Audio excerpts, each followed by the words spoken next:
Well, a pedestrian has been killed on the N1 northbound just after the Sefako Makgato Drive off-ramp. That's near Cullinan.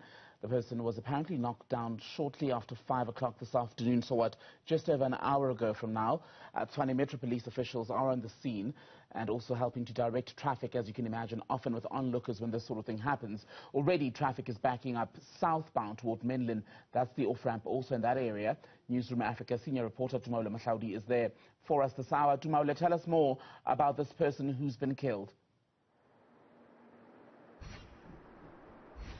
Well, little is known about this person who's been killed, Tembekile, except what I've gathered from Tshwane Metro police officials here.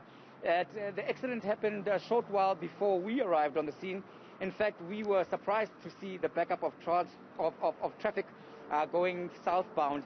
And when we passed by, we noticed there was a man lying on the side of the road and a pool of blood next to him, so we pulled over. And traffic officials are at this stage saying that investigations are still at an early stage.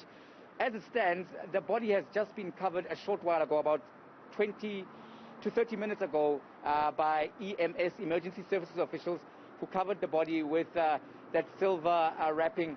And before then, officials were saying that they suspect that the pedestrian either somehow cleared a fence that is a barricade between the southbound and northbound routes on the freeway. Now, I can tell you that across the freeway, on the southbound side of things, there was a group of people gathered, and they had been trying to make their way across. It's not clear if the deceased had cleared the fence. I don't see how, because the fence which partitions the freeway northbound and southbound has got very large spikes at the top.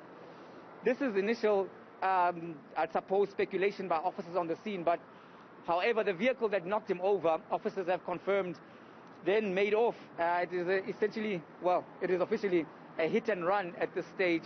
And behind me, I'm going to step out of shot so because Somuga can show you, you can see that the Tshwane Metro officials are hard at work trying to urge motorists to drive by. What's happening is that is becoming something of a spectacle in terms of spectator value, although not much that's pleasant to be seen, because you could see from the reaction from the motorists that they are quite shocked at what they have been witnessing.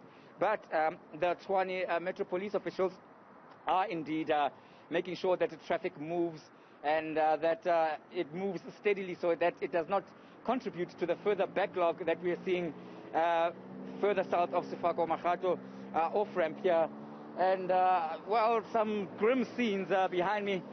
On the floor there would be the deceased covered in the silver lining. So a warning to our sensitive viewers out there that, this is as it happens. We stumbled across the scene shortly after the man was knocked over.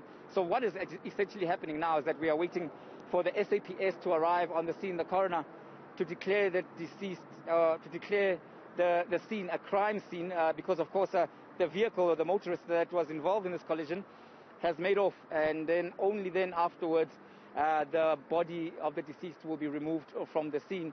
Again, this is something that the National Traffic Department has been warning against, that pedestrians should steer clear of the national freeways and to do their best to avoid being knocked over. This is yet another statistic, unfortunately, to the death toll that we're seeing this festive season. And Tumaole, you've been out speaking to people throughout the course of today. I'm wondering how anxious perhaps many of those making their way home or to holiday destinations today feel about the reality that in this country the festive season also means we see a high number of crashes, a death toll, or even high numbers of people injured while on what should be a relatively safe commute. Very interesting question there, Tembekile, and a very good question, because I found that the responses were twofold in terms of the anxiety level. Certainly people, judging by the news that we've been covering, and, well, unfortunately, this story as well, would have a certain sense of trepidation. This is what they communicated to me, saying that, of course, they are worried about their safety going out, and they are leaving it in the hands of the drivers, particularly because I was at a taxi rank in Pretoria, and they said that they're urging the drivers to do their best. The drivers and the taxi association saying that they will basically stick to the rules of the road. So that's the situation as it stands. Tumaole Mohlaoli, thank you very much for that.